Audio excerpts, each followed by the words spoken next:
The disaster killed 6 people and closed the port of Baltimore for months. More than 32 million voters have cast their ballots as part of early voting in this fall's general election.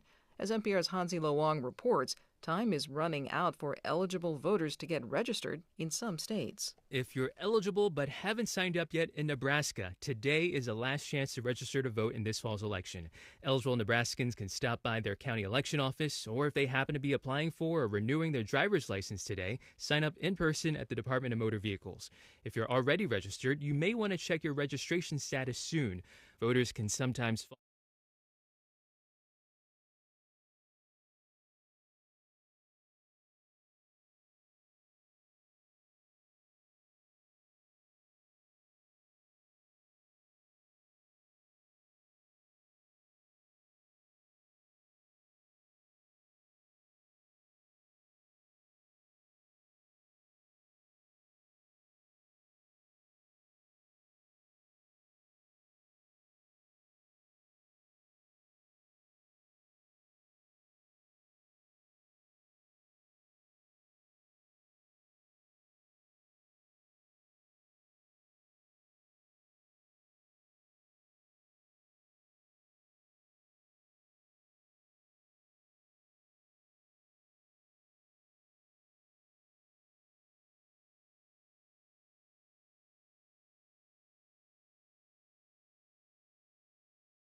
You doing?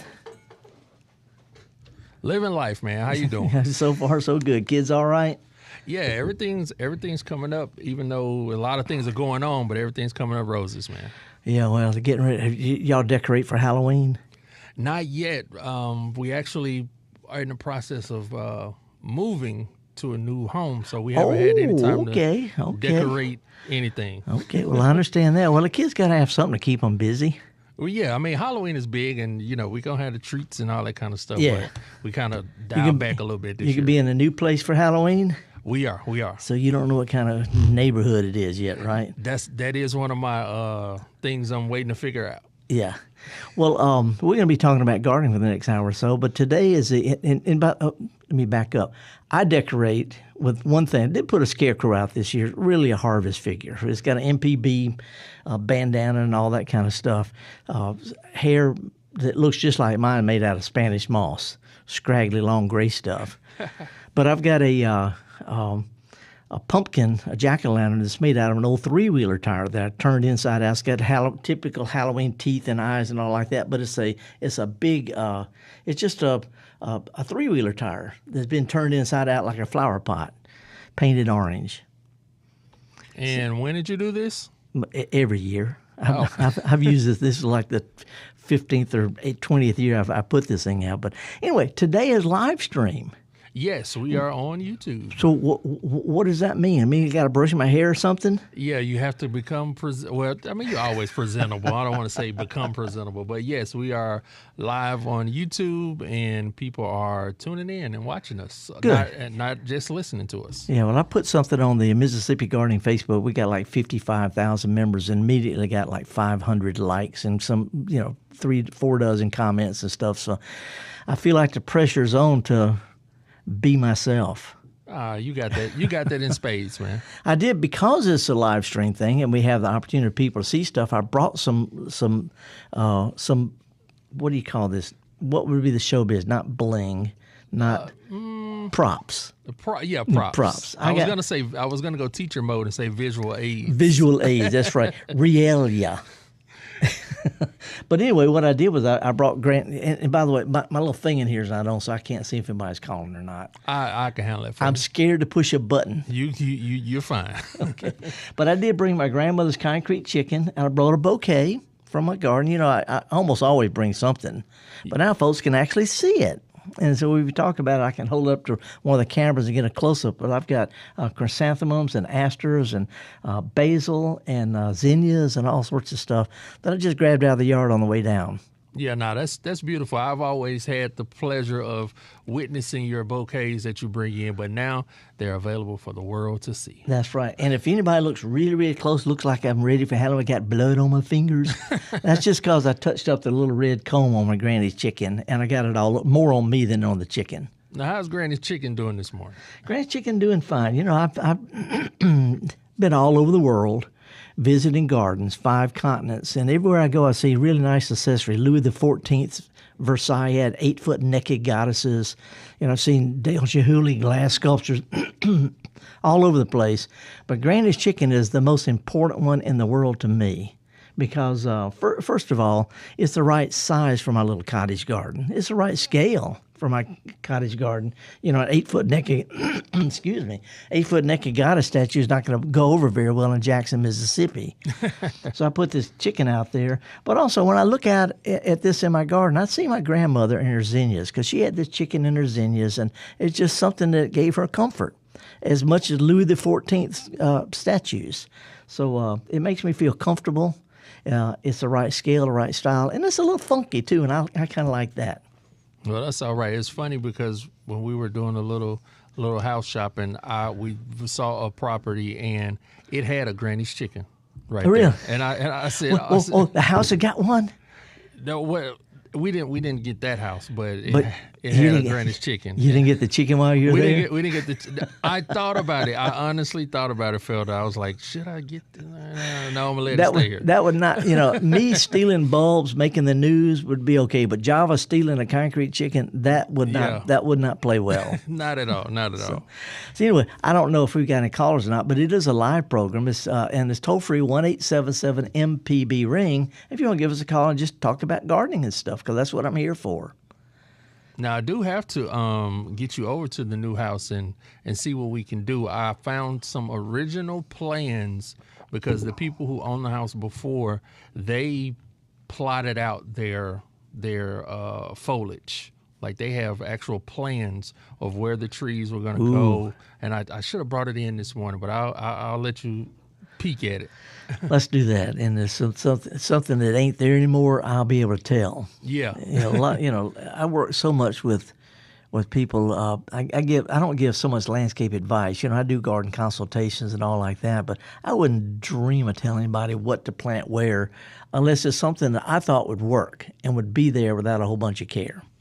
Which sort of brings me to this. This past week, I gave a program to the Daughters of the American Revolution, the DAR. And we're talking about a stylistic step beyond garden club ladies. A lot of these are garden club ladies, but they put on their sashes and their ribbons and they sashayed around. They had the color guard with the Revolutionary guys' uniforms and all like that. But I've been working with the DAR at a place called Rosalie. It's right across from Fat Mama's Tamales. More people know Fat Mama's Tamales in Natchez, than Rosalie. But Rosalie is a house built in the 1820s, and it's on the National Historic Register, but it looks right down over the rivers, right there on the riverbank. And I've been working with the DAR and a couple of master gardeners to do a little herb garden there, trying to keep it period. What would they have grown in the 1800s? What would they have used in the 1800s? And also, how would they have taken care of it? Again, they didn't have pop-up irrigation then. So it's been real interesting looking at plants that will do well, that are useful, that are authentic to the period, they're not anachronistic or anything.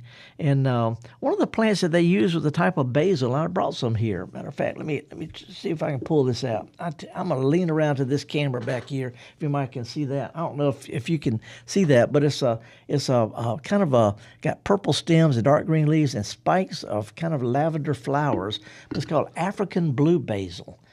It is a terrific plant. It gets big. It's completely loaded with butterflies and bees and all sorts of pollinators. Fantastic plant. They put some of those out there, and it's stunning, just stunning.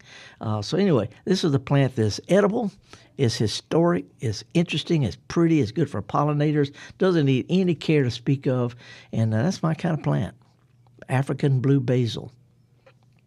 So anyway, we got any calls, or am I just yammering? No, we don't have any calls, but we did get one comment on YouTube, and it says, I think it's a Stitch Up Goth Girl, and so happy to be able to see y'all now. And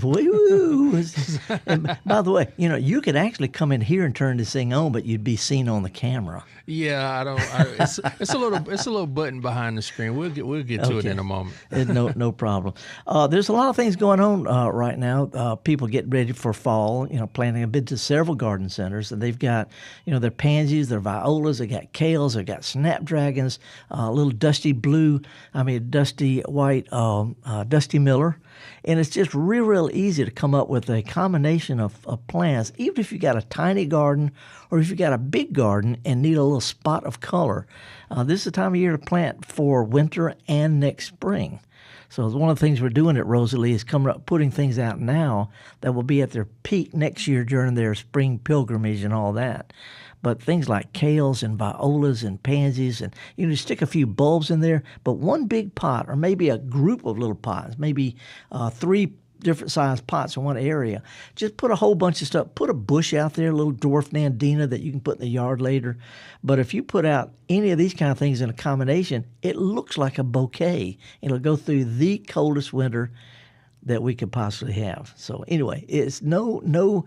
I know we're tired. I know it's dusty out there. It's humid. A lot of us, only reason we're cheerful is because of the antihistamines. But there's all sorts of things you can plant right now in a small garden that would look great, or in a small container on a porch of a big garden. So that's what I'm recommending. Go by the garden centers. They're loaded with stuff. A month ago, they had nothing. They were just getting ready. But everything's in full bloom. The chrysanthemums, oh, man, a lot of good stuff out there. So we can have a garden without having to feel like you know a bunch or have to do a bunch of stuff. It's just a matter of throwing a bunch of plants together in a pot. And just like this little bouquet I've got. I've got chrysanthemums, got asters, I've got the basil, I've got zinnias, just in a little vase. And you can have this in a pot on your front porch. So anyway, real easy to do if you got a place already to plant. Anyway, I'm horticulturist Felder Rushing. Me and Java Chapman and all the folks at MPB, we're glad you joined us. Those of you joining us on our YouTube channel, woohoo, this is different for me. I'm having to make sure my hair is just right and I got a clean shirt on. And got me and Granny's chicken and Java. We're going to take a quick break and come back with more of the Gestalt Gardener here on Mississippi Public Broadcasting right after this.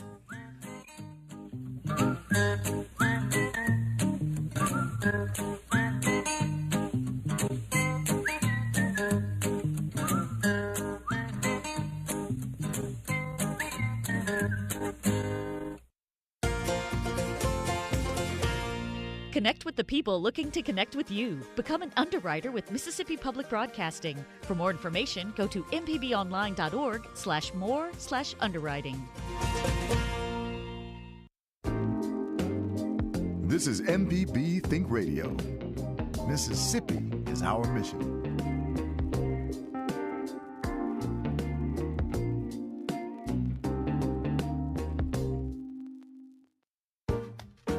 Hello, I'm Dr. Nancy Lottridge Anderson. For over 10 years, Money Talks has been answering your personal financial questions and sharing knowledge about money management. Podcasts can be found on our website.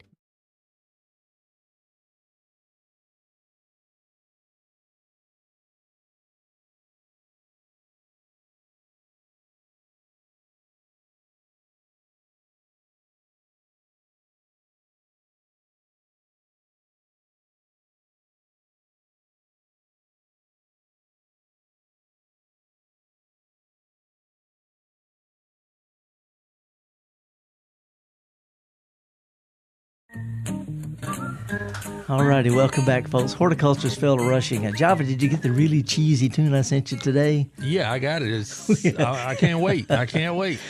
I did it in honor of Granny's chicken. Yes, you did. So anybody's not real, if you don't know what we're talking about, I've got my grandmother's old concrete chicken. It's a true antique, by the way. And I work with antique groups, and this heritage thing with the DAR. They say, oh, we go back to the Revolutionary War. Yeah, so do my people, but we weren't the folks in the big house. We had the concrete chickens in our yard, or the real chickens. So anyway, we do have a caller. It is a live program. If you want to give us a call, it's toll-free, 1-877-MPB-RING. And let's stay here in Jackson and talk with Georgia. Good morning, Georgia. How are you today? Good morning. I'm fine, thank you. How are you? So far, so good. A little excited. My question is, I've been planting annual ryegrass every year. Right. This year I did perennial. And I was wondering if in the spring I could use weed and feed, or if I would have to switch to something else. Well, so you're using perennial rye this year instead of annual rye? Right. Okay. There is a difference between the two, but perennial ryegrass is not really perennial here in the South. It's just called that. It's a lot better for your lawn than annual ryegrass. It doesn't get as tall. It gets thicker. It's prettier green. Everything is a better overseeding plant than annual ryegrass, which just needs mowing all the time. So perennial is the ryegrass of choice for overseeding lawns. But as soon as it gets hot in the spring, it's going to burn out, just like the annual ryegrass. So don't worry about that. What I would be concerned about, though, is it does have to be mowed over the wintertime, and if it's wet, it just gets clumpy. It's going to wear out the lawnmower and all. But I would not fertilize your regular lawn at all before April. Not after the first week or so in September, ever, and not before April, because the ryegrass will get up real thick in the spring, and it can shade out the new growth of your summer lawn, and that new growth is what jump starts the new roots for the whole year. So when everybody else's yards start to green up, you need to make sure that ryegrass is cut. And then let's wait till it started to burn out a little bit. Let's wait till your regular grass has been mowed a time or two before you fertilize. So wait till April to fertilize and just mow it. Then ryegrass will disappear. Okay, so I'd have to, even though it's perennial, I'd have to replant it again next year? It's just called perennial. That's sort of it is confusing. Just like some people say that peppers are perennial. Well, they are if you live in Ecuador, but here they freeze. Well, ryegrass, even the stuff that's called perennial ryegrass, it tends to burn out when it gets hot here. So it's not going to come back every year is what I'm saying. Okay, thank you. Okay, and by the way, I know it's a little bit more expensive, but here's another trick. You don't have to use as much of the perennial ryegrass seed as you do the annual ryegrass. Something like a pound to 100 square feet, 10 pounds to 1,000 square feet. That's plenty. So you don't have to use a perennial as thick as you do the annual, which is good because it's a little bit more expensive. I think you'll be a lot happier with how it looks, though. Okay, thank you. All right, appreciate your call, Georgia. Woo, so far so good, Java. Got a call and I knew the answer. Yeah. Anyway, I would like to welcome folks who tuned in to the. I try to go. I'm not a techno guy, but I went to YouTube and I put in Mississippi Public Broadcasting, and it just took me to a general thing. Well, we have we're live streaming, and how we live stream all of our shows is through our YouTube, our Mississippi Public Broadcasting YouTube page. Yeah. So what I sent you earlier was a link to our Mississippi Public Broadcasting YouTube page, and then through our page you can get to our specific shows. Okay, is it real obvious? Because people like me, between my bifocals, don't like that. Yeah, it's real obvious. And when we are live streaming, you will see a little, like a red circle around our logo that says live. So that will let people know it's okay. It's okay, man. Okay, just calm down. You just said, okay, boomer. No, but I will say we're getting a lot of great comments. People are excited to see you. Finally, see you. We have a viewer from. I have to get my head around it. Not just a listener, but a viewer from California tuning in. We got Greenville checking in. Clarksdale checking in. So somebody from California. That's like 2 hours ago to us. Yes, it is 7. It is 7, almost 7:30 over there. It's 7 in the morning. Well, I appreciate you tuning in, but you need to get a life. Go take a walk. They're up in the garden, tuning There in you the go. Felder. There you go. Hey, let's slide up to Oxford and talk with Anna. Good morning, Anna. How you doing? Well, we got to wait a few seconds. Wait till it turns orange, right? Hey, Anna's getting queued up, but you are right, Anna in Oxford. I got you. Want to mention that tomorrow, Saturday the 26th, I guess. Yes, the 26th. Is the big plant swap in Mobile. Mobile has a plant swap in the springtime and in the fall, and it's going to be tomorrow, the 26th, and it's at Central Presbyterian Church, which is just Central Pres. It's an old church. They got a community garden. They have a huge plant swap. A lot of people show up, and it's one of those kind of things. If you just show up, if you don't have a plant, they've got plenty. If you got something to share, bring it. But it starts right at 10 o'clock. So you need to get, and it's a very convivial group of folks. But it's Central Pres, the parking lot by their community garden. It's at the corner of St. Anne and Dauphin, I think. Anyway, just Google Central Pres Mobile, and it'll take you there. It's really easy to get to. Great group of folks, terrific plants, and I wish I could be there, but I've got something else going. And then next Thursday, the 31st, Halloween Day, we're having the Flora plant swap. It's at the Flora, Mississippi Library, which is between Jackson and Yazoo City on Highway 49. It is the oldest plant swap in the known universe. It's been going since like 1990. Real laid back, not stuffy. You can come if you're a joiner, but if you don't like to be around other people, you will feel comfortable with this group because it's a bunch of non-joiner, bunch of weird people bringing weird plants to swap with each other. It's safe, it's easy, it's fun, no stress, but that's at the Flora Library next Thursday on Halloween Day. I'll be there with my pickup truck. Might even have Granny's chicken with me. So anyway, now let's go up to Oxford and talk with Anna. Good morning, Anna. Howdy. I'm doing just fine. No rain here. I had not had a drop in about a month. Yeah, the ground is like a brick. But no, you mentioned something about butterfly gardens, and I'm currently reading a book which I found in the library, and the guy's really worried about not having insects. Well, okay, that's fine, and a lot of non-native plants. But a lot of people start butterfly gardens so they can see butterflies. Yeah. And butterflies and bees, not pollinators.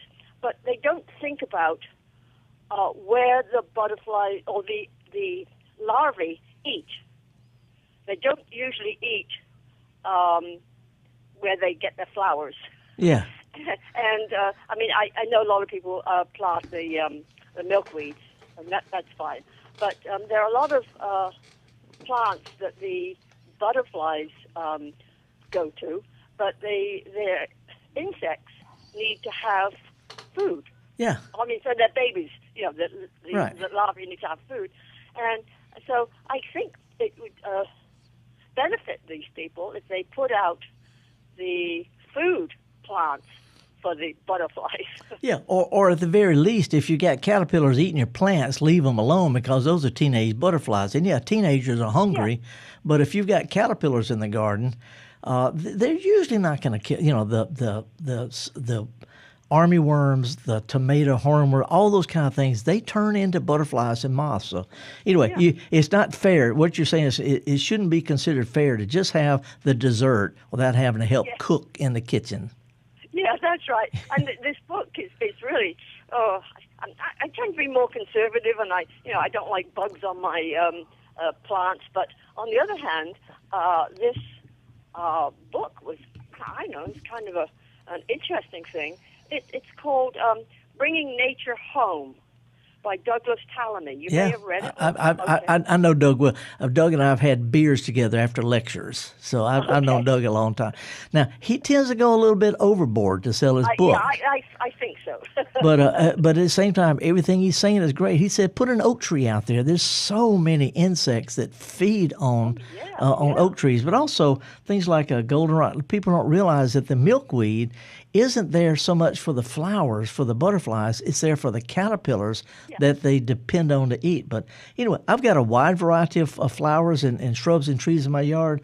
almost always, and it's not just the butterflies, and there's night flying moths that do stuff. Oh, yeah. Those are gorgeous. Yeah, and there's quite a few flies. One of my favorite little flies looks like a yellow jacket. It's a little tiny yellow and black fly, and it is a terrific pollinator. Looks like a yellow jacket to keep other stuff from eating it, but we just have all sorts of stuff out there. So a variety of plants, not just flowers. If you find some bugs, leave them alone. But there is one bug which really I hate, and that is when I'm walking my dogs and they keep flying around my face. Yeah, but that's sweat beads or something like that. But you can't have bats and spiders. You know, it's part of the chain. You can't just have the pretty stuff, Anna. I know, but do you really want to have flies buzzing around? Take your glasses off, and they're not a problem. Yeah, well, I'm worried they're going to settle. But nice talking to you. Thank you, appreciate it. And she is right. Anna is right. Butterfly gardening and pollinator gardening, you need to have something for them to eat. And here's another thing a lot of people don't mention. It doesn't really do much good to have something that just blooms for a little while. You know, my asters bloom just in the fall. And so if something's waiting for something to eat, they got a long wait. So I try to have something that blooms all the time. And I don't think much else beats zinnias, plain old-fashioned zinnias. Matter of fact, I've got an orange one right here. I'm going to hold it back to this camera back here. But the orange zinnia is just loaded with butterflies and pollinators from spring till frost. And these other plants, and the African blue basil does great. But something that blooms a long time and overlaps with other stuff so the critters have something to eat all the time instead of just waiting for us to fill their the hummingbird feeder. Am I starting a lecture here, Java? You're doing good, man. Okay. Well, I'll tell you what I'd like to do. In honor of Granny's chicken, and I thought the first live stream that we do here on MPB, I wanted to honor Granny and her chicken. Got to mention this ahead of time. Granny was a country girl. She was from between Kilmichael and Stewart, if anybody knows where that is. They used to take the wagon to town once a week, to Stewart, a wagon, once a month, I mean. But she had this chicken, this concrete chicken, which my grandfather gave her as a wedding anniversary because it's all he could afford. And she put it by her zinnias, and she loved that the concrete chicken and the zinnias more than her mother-in-law. My great-grandmother was a horticulturist. She had all these flowers and shrubs and gardens and, just garden club ladies and meetings and stuff. Well, my great-grandmother, horticulturist, lived across the street from her daughter-in-law, Granny, with a concrete chicken. And the women did not see eye to eye. But I learned from both of them. They both love their garden just as much. So in honor of Granny's chicken, I thought this first live broadcast, I'd bring her in, and also we'd play a cheesy tune that I think is just perfect. It is perfect. I can't wait to tee it up. Yeah, talk about cheesy, and it's called "Ghost Chickens in the Sky." If if you can't hear it or whatever, just go online, Google "Ghost Chickens in the Sky." I'm horticulturist Felder Rushing. Me and Java Chapman and all the other folks here at MPB, we're glad to have you.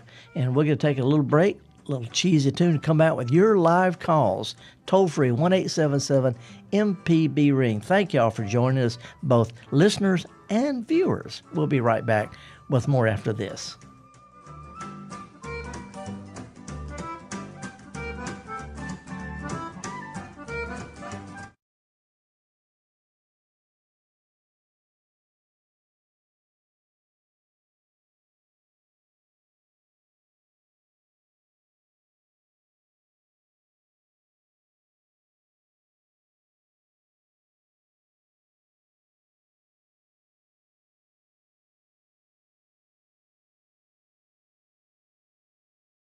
He rested as he went along his way, when all at once a rotten egg hit him in the eye. It was the sight he dreaded, ghost chickens in the sky.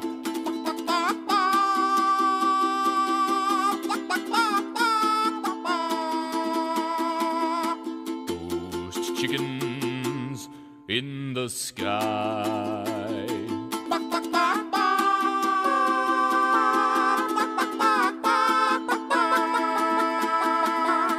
Ghost chickens in the sky.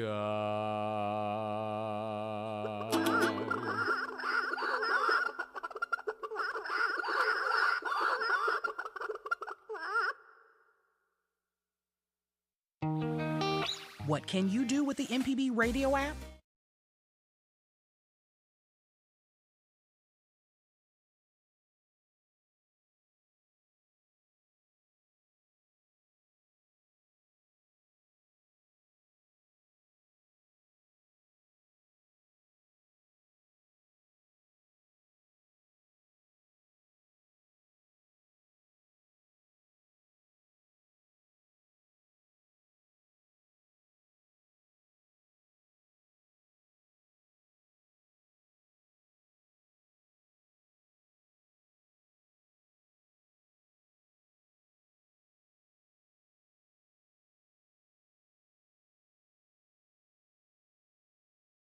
Think Radio.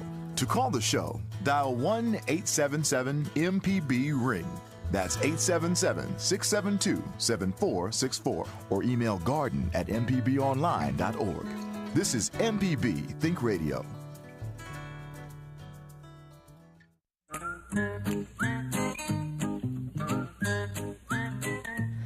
Okie dokie, folks. Welcome back. Horticulturist Felder Rushing. Java, ghost chickens in the sky. I'm all about that, man. I dig that, Felder. You all right?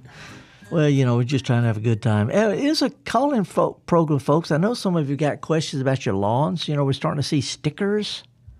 You know, people in the springtime when everybody has problems with stickers in their lawn, the little plants are showing up. Right, they look like little green ferny-looking things. And in the spring, when they flower, they set little seeds that are the actual stickers. Anyway, stickers can be prevented for the year if you put out a pre-emerge herbicide in the fall. It's a little tricky, a little expensive. Doesn't get all of them, but if you've had problems with stickers last spring, you can put out a pre-emerge now, not a weed in feed, but a pre-emerge, and that'll keep a lot of those seeds from sprouting, and that helps a little. Also, you can spray them a little bit later, and we'll talk about that. But anyway, a little proactive stuff for folks who had problems with stickers last year, because once they show up, nothing you can do. What's up, Java? Well, I was going to say we do have a call, Eve from Madison, but this is very exciting because we have an actual question from YouTube. Ooh, this is showbiz, man. This is showbiz. I told you, people are checking in from Florence and all over the state and out of the state. But we have a question from Amanda, and it says, my blueberries have been hit and miss with making berries. How should I get them ready for winter? Okay, the way to get rid of them, just give them a good soaking. You know, blueberry shrub, like any kind of shrub, they're making their flower buds for next spring now. And it's really hot and dry, and that's going to slow down their ability to make flower buds. So a good, slow, deep soaking. Don't keep them wet. Don't water them all the time, but at least every couple of 3 weeks or so, give plants a really good, deep soaking. No more than once a week. This will get them ready. Put some fresh leaf mulch. You know, not people put pine straw and all that around their blue. Just put regular tree leaves around them, because as those things decompose, they feed the roots, and that's important. So a tree leaf mulch, a good deep soaking, and then let's don't do any prunings. Blueberries are spring bloomers, and if you prune them now, there goes next year's, every branch you cut off, there goes next year's flowers, next year's berries. So we prune blueberries as soon as you get through picking in the summertime. They put out all new growth. That new growth makes flower buds in the fall. You take it from there. So prune them in the wintertime. In the fall, a good, slow, deep soaking. And if you want to give them a little fertilizer in the spring, just a little scant handful of fertilizer, not much at all. And that's pretty much it. Blueberries, by the way, have among the most gorgeous fall colors. Starting to see a bunch of fall colors out there. The sumac, just a whole bunch of trees are showing colors. Blueberries are about the best.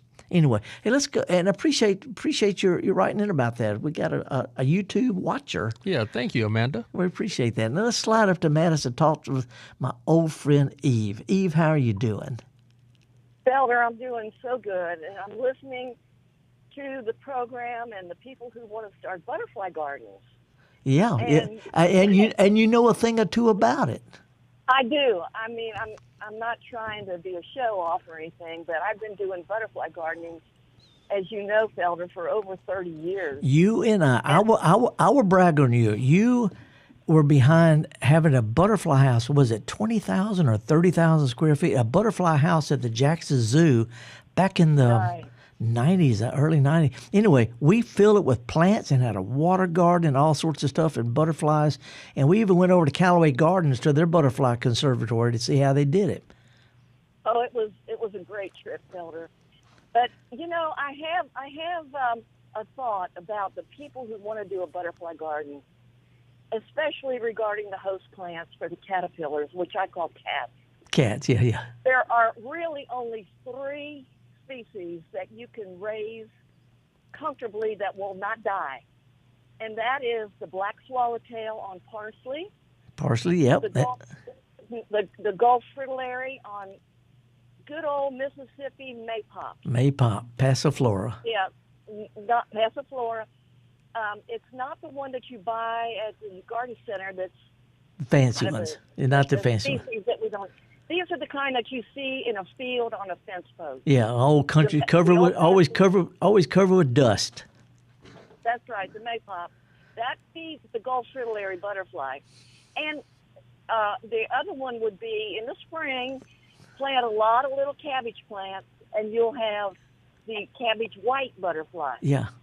And the reason that I say these are the 3 is because when you plant, let's say the host plant for the monarch, which is the milkweed. Yeah. You have to have a field of milkweed. Yeah, they can't see it.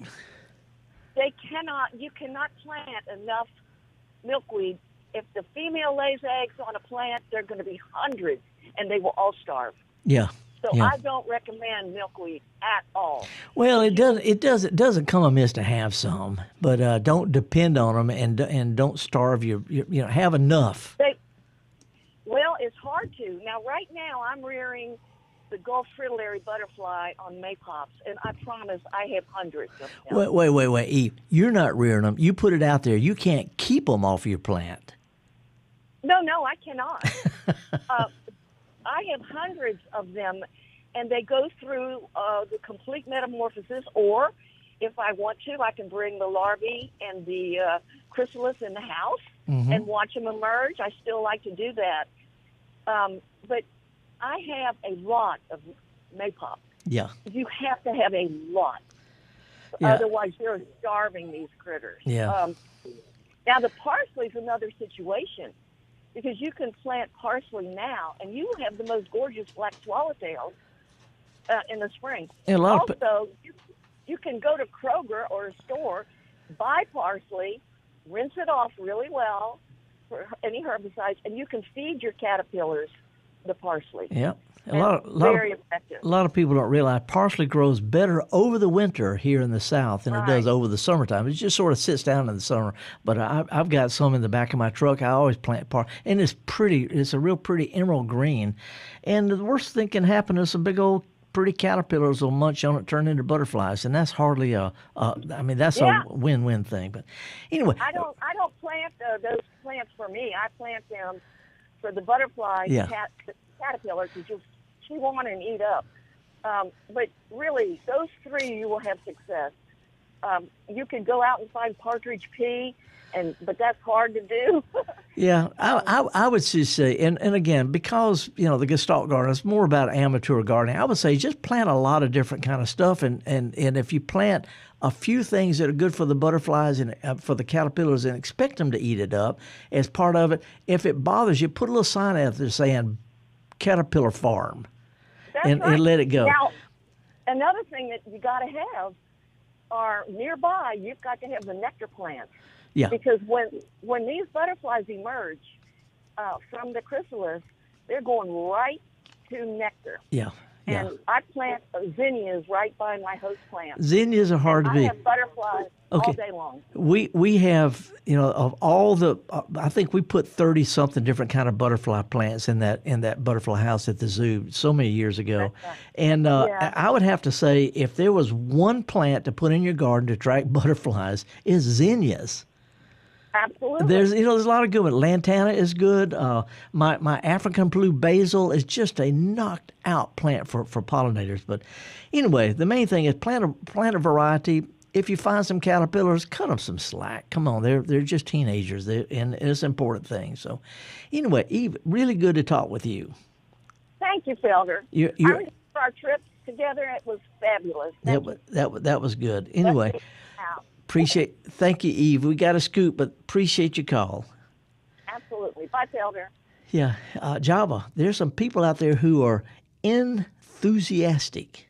What do you mean? They really like what they do. Oh, yeah. No, tuned, dialed in, focused, and yes. Yeah. Well, I tried, this little bouquet I brought in. We got some other calls. This bouquet I brought. I'm going to hold up to this camera back here. I've got two kinds of, and this is one of those questions that nobody asked. I mean, I'm just saying, nobody said, what's the difference between a mum and an aster? Well, I've got these little purple asters.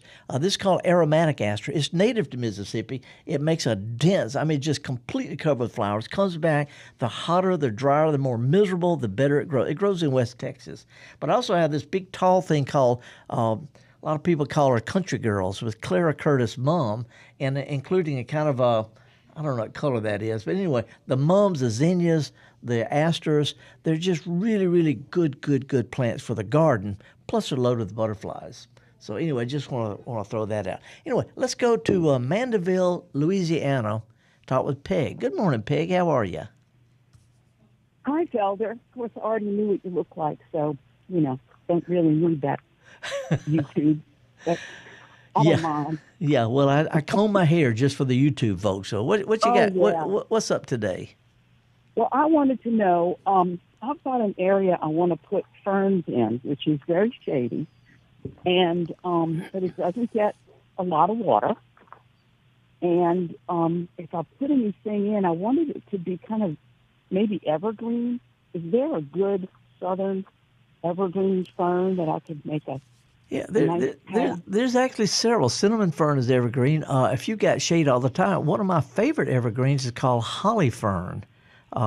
Japanese painted fern. It's a beautiful little plant, but holly fern is the leaflet things are as big as my thumb. It's a really good dark green evergreen. Makes a clump, but the only drawback is it has to have shade. If you get sun part of the time, it's going to burn up, look kind of ratty. But holly fern. Japanese painted fern. We have quite a few native ferns that are evergreen, and it's just one of those. But here's the thing, though: ferns come and go, even the evergreen ones.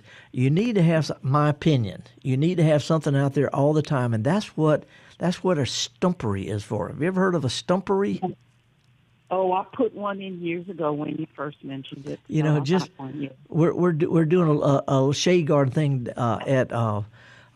at Rosalie in Natchez, and too shady, so we put a few little shade plants in there, but we're hauling in some stumps and logs and stuff to put there. It makes it more interesting, and the ferns look more natural.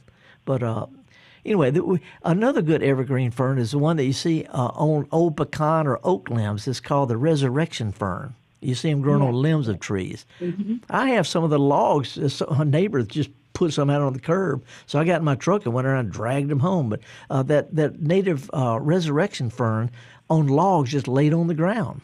And the only drawback is if you don't get any rain, you got to water it to make them green back up. But anyway, there's quite a few good ones. Okay. Well, I didn't want to start with something that's going to really look ratty at first. Well, and another thing, in Mandeville, you can grow, you may not be able to grow hostas like we do further north very, very well. You might be able to pull off a few. But you have a plant that grows really well down along the Gulf Coast that's called peacock ginger.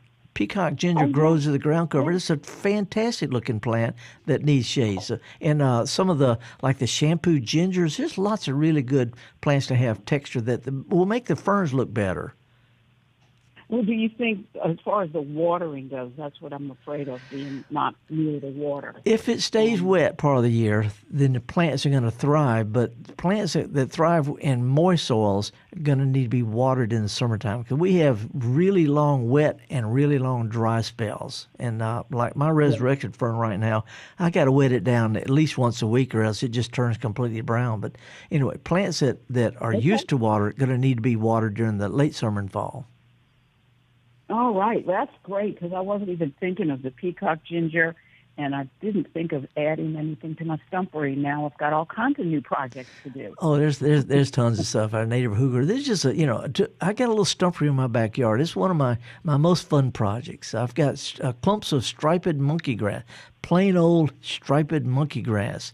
If you got a wet area, if you work up the dirt a little bit, pull the stuff and just set the stuff just about on top of the ground, where maybe the bottom third or half of the roots are in the ground. It makes like little foot tall, pretty little groups of plants. So put a group of 3 or here and there of the striped monkey grass. It looks great, and it's evergreen, and it complements the ferns because they got a different shaped leaf.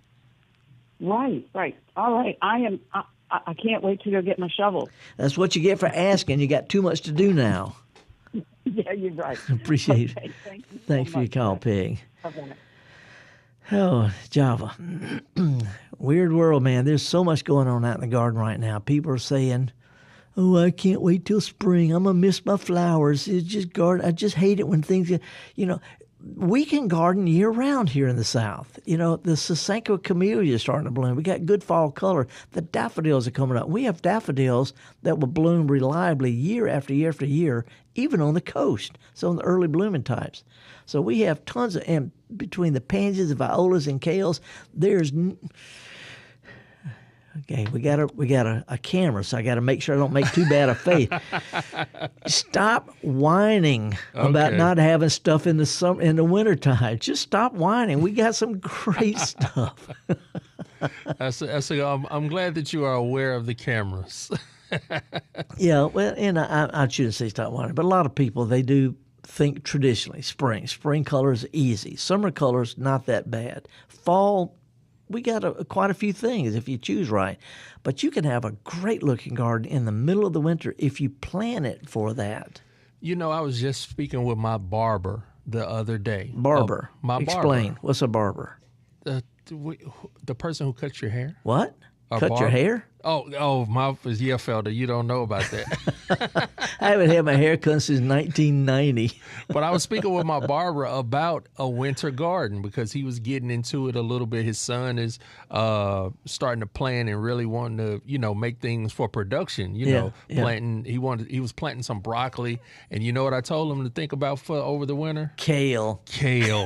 Exactly. I said you get you some kale out there, you're gonna be winning. Well, so here's the drawback, and this is I have to interpret sometimes this. What's it called when you have to interpret two different languages here? I can't remember the word. Anyway, horticulture and farming is not the same as gardening, because we can grow all sorts of stuff in the garden. And farmers can grow a ton of kale, but here's the saying: what you don't eat, you get. What you don't sell, you got to smell.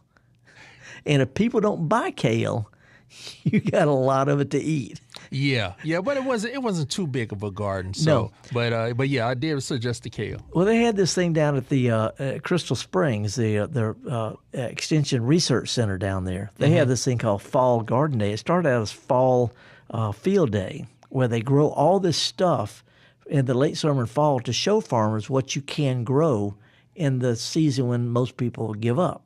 And it's not just kale, but also cabbages and broccolis and beets and fall tomatoes and stuff. So there's a lot that can be planted out there. Not much can make it over the dead of winter without without care, except kale. Now, speaking of winter, and earlier you were talking about we're not getting so much rain. We got an email from Debbie in Jackson. She wanted to remind your listeners about leaving fresh water out for our garden birds, especially during this, this really, really dry time. So she was like, if you set out a large plastic saucer, the kind you put beneath the potted plants on the ground and keep it filled, it will attract a wide variety of birds to your garden all day long. Well, as a matter of fact, let me. I'm gonna try something. I don't know if I could find this here. Here we go. Ag Museum and Herb Garden. I don't know if I can find the thing, but I actually made a bird bath for the herb garden at the Ag Museum Well, is that the one behind the doctor's office? Yeah. And anyway, I can't find the picture, but I was gonna. I'm trying to. If I show a picture like this next week, will it show up? Yeah, we won't make that practice. We will get this ahead of time. We have a pre-production meeting. Yeah, something we've never done. I want to show pictures. Anyway, I like bird baths. I've got 4 water features in my garden, 3 in the back, 1 in the front. And I just fill it with water. Somebody says, well, it brings mosquitoes. Shut up. We've already got mosquitoes. We have mosquitoes anyway, so just put a bird bath in. Not going to be many mosquitoes, and the birds will eat them anyway. But what I did was I got a bag of Sacrete, plain old ready-mix concrete. I mixed it up. I made a pile of dirt on top of some plastic on the ground. And I poured the concrete over the pile of dirt. I covered the dirt with saran wrap so it wouldn't stick to it. Pile of dirt, saran wrap, kitchen wrap. Pour the concrete over it and let it dry for a couple of days. And I turned it over, peeled it out, and I've got a beautiful, funky-looking bird bath. I spray painted it brown to make it look natural. But it was a bird bath made for $3 worth of concrete. And I set it up on a pedestal, and the birds love it, the squirrels love it, butterflies love it, bees love it. It's really important. Anyway, that was a really good tip she shared. Thank you. Let's see if we got time. Let's go to Auburn, Alabama. Jim, thank you for calling. What's up this morning? Hey, yeah, I was calling. We did a small addition to the back of our house, and the backyard just got destroyed due to construction traffic. Going back with the landscaping, I want to go with the wildflower type meadow that you talk about a lot. And my wife obviously wants some more finished, pristine sod shrubs. Decided on about half and half. So that part of the yard I'm doing the wildflowers. Yeah. I planted some this past summer, and right now I've got some oranges. I'm not sure what they are, but they're as much as like 8 feet tall. Yeah, those are cosmos. That's called cosmos. Can I mow that stuff throughout the summer and then stop, say, in August, September, and it'll bloom at a lower height? Yeah, I do that with my goldenrod and some other wildflowers. In the middle of the summer, just cut them back and they'll sprout back out. I wouldn't mow them. Because, they can't take it that close. But also we have some, zinnias, they're more compact. They have some smaller kind of zinnia. I grow a zinnia called Profusion. Profusion is a real compact, gets about the size of, not quite a basketball size, loaded with flowers. And it'll actually reseed itself. It's coming up the walks in my garden. But we have some lower growing ones. The taller ones, what I would do is let's look at a compromise. Your wife wants organized, you want wildflowers. It's sort of like my hair. I don't cut my hair, but I shave my face. Somewhere in between is better. Wildflowers, a meadow type thing, does not work in our part of the country for more than a season. Then it becomes just a bunch of weeds, a bunch of grasses, a bunch of ragweed. So instead of having a wildflower meadow, work up in some areas, some swoops, some curves, some squares, whatever you want, and then sow some seeds every year, and then next year put them in a different place. But, instead of trying to have a meadow, which is going to end up being trees and weeds, think of them as just native flowers instead of wildflowers, and do drifts and curves and stuff like that with them. And then start working. Would I just top sow that, or do I fill it and then throw it out? No, as long as the seed's in touch with dirt. I mean, it grows along the side of the road. As long as the seed's not caught up with a bunch of stuff. So whether zinnias or cosmos or coreops or whatever, you just need to be able to cut it down in the fall to sow the seeds. Anyway, I'm with you on that, but also put you a piece of a fence out there, split rail fence or a log or some kind of hard feature to make it look like a scene, and that'll make her a little bit happier. Okay. Very good. I appreciate your input. Okay. Have fun with it. I will. Thank you. Well, how about it, Java? This is our very first live stream, Felder. And we got Granny's Chicken. Granny Chicken made it live stream. Granny's Chicken is here for, not in memoriam, but just whatever. Celebration. But also mean forever. Like, it's on the internet now. It's forever. It's never going anywhere. How about that? And her mother-in-law, my great-grandmother, the horticulturist, take that. I've had so much fun. I always have fun here at MPB Java. Always have a lot of fun. Appreciate the callers. Appreciate the viewers. I put some on the Mississippi Gardening Facebook. It's got a picture of Granny's chicken. And we'll see y'all next week. We'll see y'all next week. They will see us next week. But I can't see them? Because you can't see them. Okay, well, I'm imagining all these smiling, beaming faces, people headed to the garden center to get them some kale to put in their garden, which we'll talk about next week. Anyway, Horticulturist Felder Rushing, my awesome producer, Java Chapman, and all the folks at MPB, we appreciate you joining us. Take a kid to a farmer's market or garden center and show them how to do what we do best, and that's get dirty.